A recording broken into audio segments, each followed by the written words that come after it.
예적금은 무조건 잘못됐다 이건 아니라고 생각해요. 주식은 도박이라고 생각했던 제가 투자 공부를 어떻게 해야 되나, 월급 중에 어느 정도 비율로.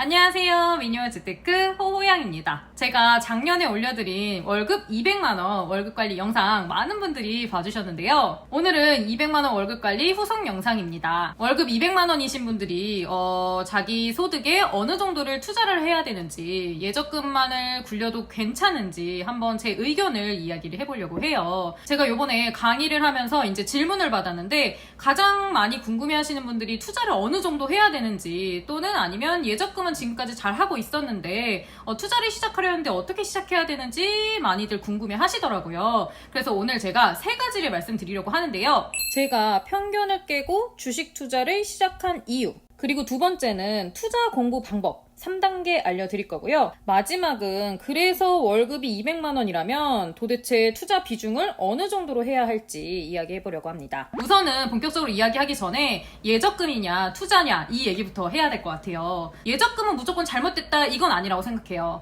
하지만 한 번도 시도하지 않고 계속해서 예적금만 하는 것은 나중에 후회를 불러온다고 생각을 합니다. 우선은 투자를 몇 번 시도를 해보고 그게 나한테 잘 안 맞는다, 그러고 나서 예적금을 계속 하시는 건 괜찮아요. 나는 투자를 해봤는데 내가 계속 자꾸 잃는 사람이라던가, 아니면 투자 공부하는 과정에서 스트레스를 너무 많이 받는 사람이다 라고 하는 경우 계속해서 나를 괴롭게 하면서 투자를 계속 해 나갈 필요는 없거든요. 그런 경우는 아무리 이자가 낮더라도 내가 좋은 거 하고 살아야죠. 그냥 예적금 하셔도 괜찮습니다. 그런데 지금까지 몇 년 동안 돈을 모으면서 한 번도 투자 시도나 공부를 안 한 상태로 그냥 예적금이 편해서 예적금만 하고 계신다면 나중에 100% 후회를 합니다. 그래서 어떤 투자든 어쨌든 관심을 계속해서 가지시는 게 좋아요. 관심 가지다가 소액으로는 할 수 있는 투자도 해보시는 게 좋습니다. 해보고 나서 진짜 아니다 하고 그만뒀을 때는 후회가 없거든요. 저는 작년까지만 해도 이제 부동산 투자를 계속 관심을 가지다가 이제 부동산 투자가 굉장히 어려워졌잖아요. 그리고 저는 다주택자가 되고 싶지가 않았거든요. 그래서 올해 초부터 이제 주식 투자를 시작을 했습니다.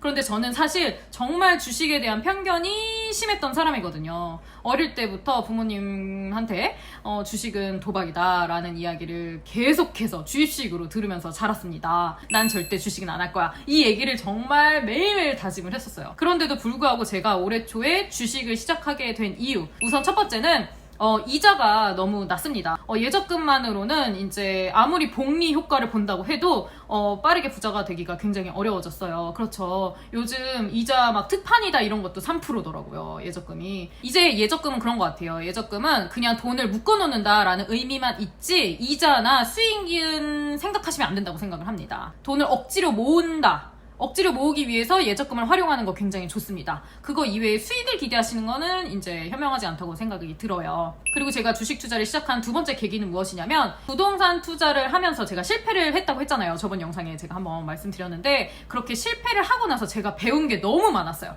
그래서 예전에는 주식을 하면서 잃으면 정말 세상이 무너지는 것 같고 그럴 것 같아가지고 주식 투자를 아예 안 하려고 한 거거든요. 그러니까 잃을 수 있는 투자를 하고 싶지가 않았어요. 그래서 주식 투자를 안 한 거였는데, 그때 이제 부동산 투자를 하면서 몇 번 이제 시행착오를 겪고 나서 투자라는 게 돈은 잃지만 그만큼 배우는 게 있구나. 내가 부동산 투자를 해서 잘못해가지고 누수가 나가지고 수리비로 2천만 원을 날렸지만 그 2천만 원을 통해서 배우는 게 있었거든요. 그래서 주식도 소액으로 계속 하다 보면은 좀 잃더라도 배우는 게 있지 않을까라는 생각이 들었어요. 그리고 마지막 세 번째는 무엇이냐면, 제가 비트코인 때문이었는데요. 몇 년 전에 비트코인이 막 붐이었잖아요. 그때 저희 남편이 비트코인이 한 100만 원대일 때 비트코인 하나 사놓을까? 이런 얘기를 했어요. 그런데 그때 제가 그게 뭔데 이렇게 무시하고 넘어갔습니다. 그러고 나서 좀 시간이 지나고 나서 남편이 비트코인이 2배가 됐다는 거예요. 200만 원이 됐다는 거예요. 비트코인 하나만 살까? 또 그렇게 얘기를 했어요, 남편이. 그런데 제가 그때 당시에 이게 과열이 되고 있구나라는 걸 느꼈어요.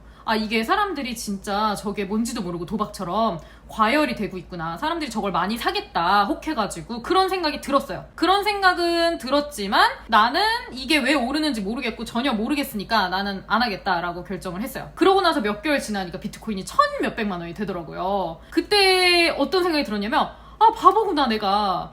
사람들이 과열이 된다, 사람들이 그 비트코인을 많이 산다라는 것은 그 수요가 많아진다는 거잖아요. 그러면 그 비트코인이 가격이 올라갈 수밖에 없는 거예요, 사실. 그런데 저는 그 생각을 못 했던 거예요. 이게 연결이 안 됐던 거예요. 사람들이 많이 모인다. 그러면 이게 수요가 증가하면서 가격이 오른다. 요걸 연결을 못 시킨 거예요. 그래서 약간 아쉬운 마음이 들었어요. 돈을 벌지 못한 것을 후회하진 않았지만 요걸 연결시키지 못한 걸 후회했어요. 내가 왜 그걸 연결시키지 못했지? 그래서 제가 올해 초에 급하게 주식 투자를 시작한 거예요. 올해 초에 이제 코로나 때문에 갑자기 주식이 떨어지고 나서, 그러고 나서 이제 주식이 살짝 올라올 때 갑자기 막 그 유튜브에서 주식 투자에 대한 영상이 막 쏟아지는 거예요. 그때 비트코인이 떠올랐습니다. 이거 비트코인 때처럼 약간 과열이 오겠다.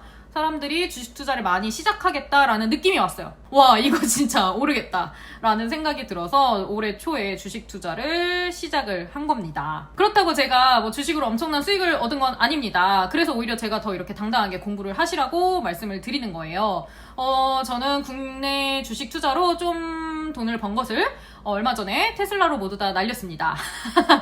그래서 결과적으로 마이너스가 됐고요. 하지만 절대로 이 주식을 시작한 거를 후회하지 않습니다. 계속해서 잃어가고 얻고 하는 과정에서 배워가고 있고요. 그리고 확실히 내 돈이 들어가니까 더 빠르게 공부가 되더라고요. 그 전에도 이제 주식에 대해 계속 관심을 가지고 있었어요. 이게 뭐 이제 약간 동기부여가 안 돼서 그런지 부동산이랑 또 약간 다르더라고요. 약간 조잡한 느낌이랄까? 부동산은 되게 심플한데 이 주식 공부는 되게 디테일해요. 그래서 좀 피곤하다라는 생각이 많이 들었는데, 내 돈이 들어가니까 이게 어떻게 보면 재미도 있고, 올라가면 또 재미도 있고, 그리고 뭐 떨어지면 이게 왜 떨어졌는지 공부하는 그 엄청난 계기가 되더라고요. 제가 이번에 테슬라로 돈을 잃으면서 엄청나게 공부를 많이 했습니다.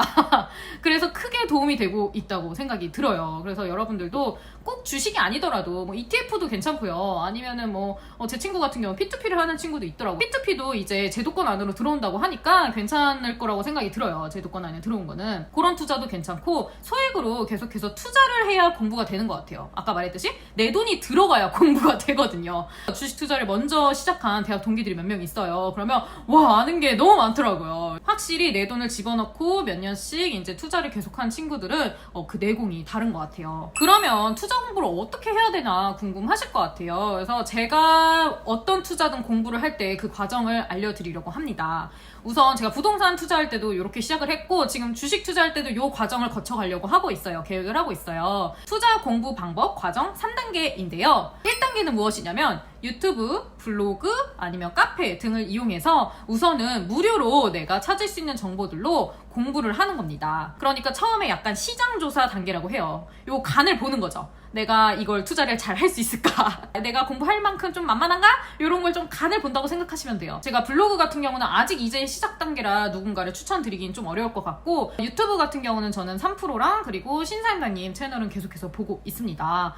그 외에도 이제 여러 가지 보고 계신 채널 있으면 제 댓글에 좀 달아주세요. 그 다음 투자 공부 방법 2단계는 무엇이냐면 책을 읽는 거예요. 그러니까 주식 투자에 관련 책을 읽거나 아니면 ETF 투자에 관한 책을 읽거나 이렇게 전문가의 책을 사서 읽는 겁니다. 제가 부동산 공부할 때 이렇게 했어요. 처음에는 블로그나 카페 등으로 정보를 얻고, 그 다음에 제가 블로그에서 마음에 들었던 작가분들이나 아니면 투자자분들의 책을 사서 읽고는 했습니다. 그 다음 투자 공부 방법 3단계는 바로 강의를 듣는 거예요. 강의를 먼저 들으시는 분들도 계시거든요. 그냥 무작정 공부를 해야 되겠다 그러면 강의부터 가서 들으시는 분들이 있어요. 그런데 여러분, 백지 상태에서 투자 공부 강의를 들으시면요, 기억에 남는 게 별로 없습니다. 그러니까 말하자면 1, 2단계가 바로 예습 단계라고 생각을 하시면 돼요. 만약에 강의를 들었는데 100% 다 못 알아들었다 그러면 여기서 20, 30% 건져오기가 힘들거든요. 그런데 이미 책이나 아니면 여러 가지 정보를 통해서 어느 정도 기초를 알고 갔다 그러면 이미 강의 중에서 50%는 알아들은 상태예요. 그리고 나머지 이제 50%를 채워올 수가 있어요. 그렇기 때문에 무작정 강의부터 들으시는 것보다는 책을 읽고 블로그나 유튜브로 공부를 한 다음에 예습이 되면 강의를 들으시는 것을 추천드립니다. 그러면 이제 진짜 마지막으로 많은 분들이 궁금해하시는 월급 중에 어느 정도 비율로 투자를 해야 하나 답변을 드리려고 합니다. 우선 제가 지난번 200만원 월급관리 영상에서 200만원 중에 100만원은 생활비로 사용하고 100만원을 저축하는 게 좋다고 추천을 드렸어요. 저축 금액 중 100%를 투자에 쏟아 놓는 것을 저는 추천하지 않습니다. 제가 읽은 다양한 재테크 책에서도 보통 10%에서 20%로 시작하라 라는 추천을 많이 하고 있어요. 지금부터 말씀드리는 것은 이제 정답은 아니고요. 그냥 제가 추천하는 방법입니다. 제가 만약에 월급 200만 원이고 100만 원을 월에 저축을 하고 있다라고 하면 100만 원 중 10만 원을 계속 투자 공부하는 데 사용을 할 것 같습니다. 만약에 이것보다 더 투자를 하고 싶다라고 하면 저는 어떻게 할 거냐면, 제가 예전에 월급관리 영상에서 자기계발 비용을 예산을 20만 원을 잡아드렸거든요. 자기계발 예산이 20만 원인데 내가 매달 20만 원어치의 강의와 책을 사진 않을 거란 말이에요. 그러니까 만약에 내가 이번 달에는 강의 5만 원짜리만 듣고 자기계발 예산 중에서 15만 원이 남았다라고 하면 저는 이 15만 원을 투자에 사용을 할 것 같습니다. 무슨 말인지 이해하셨나요? 저축 금액 100만 원 중 10만 원을 투자에 활용을 하고 자기계발 비용 예산 20만 원 중에서 남는 돈을 항상 투자에 활용을 하는 겁니다. 저도 이런 말을 그렇게 좋아하는 편은 아닌데 없어도 될 만한 돈으로 주식 투자를 시작해라 아마 이런 말 많이 하잖아요. 이러면 안 되기 때문에 100% 동의하는 말은 아니긴 하지만, 여러분들이 만약에 자기계발 비용으로 한 달에 10만 원씩 지출을 하고 있다면 그거 진짜 없어지는 돈이잖아요. 나중에 도움될 거긴 하지만. 그러니까 주식 투자도 10만 원 정도는 투자를 할 수가 있다고 생각을 해요. 한 달에. 완전히 잃을 돈도 아니잖아요. 투자만 잘하면 불어날 수도 있는 돈이란 말이에요. 그러니까 저축 금액의 10% 정도를 계속해서 1년 정도 투자를 했는데 약간 감이 익혀졌어. 10만 원으로 막 주식도 해보고 ETF도 해보고 P2P도 해봤는데 이 중에서 나한테 뭐가 잘 맞아. ETF는 좀 잘 맞아. 그러면 이제 그때부터 비율을 조금 늘리는 거죠. 그래서 1년 후에 20%로 늘리고 또 1년 후에 30%로 늘리고 이런 식으로 늘리시는 것을 추천드립니다. 그런데 저는 100%는 절대 추천하지 않아요. 사회초년생 같은 경우는 변수가 너무 많습니다. 갑자기 결혼할 수도 있고, 갑자기 뭐 회사에 잘릴 수도 있고, 회사를 이직할 수도 있고, 아니면 갑자기 부모님이 아프실 수도 있고, 뭐 이사를 갈 수도 있고 이런 정말 많은 일들이 생길 수가 있잖아요. 이런 일들이 많이 발생할 수 있기 때문에 무작정 전체 100%를 투자에 넣어놓으시면 안 됩니다. 갑자기 돈이 필요할 때는 투자에 넣어놓은 돈을 빼기가 쉽지가 않아요. 그럴 때는 예적금에 있는 돈을 갖다 써야 되거든요. 만약에 투자해서 계속 마이너스 나고 있는데 돈이 필요하다는 이유로 다 손절할 수 없잖아요. 이건 정답은 아닙니다. 그냥 제가 생각하는 건데, 전체 자산의 50%는 안전자산으로 굴리고 계셔야 된다고 생각을 합니다. 오늘 제가 진짜 처음으로 부동산이 아닌 투자에 대해서 말씀을 드린 것 같아요. 정말 많은 질문을 받아서 만들었던 영상이고요. 월급이 200만 원 정도인 사회초년생 분들에게 도움이 되셨기를 바랍니다. 오늘 제가 준비한 영상은 여기까지입니다. 다음 영상에서 또 뵙겠습니다. 안녕!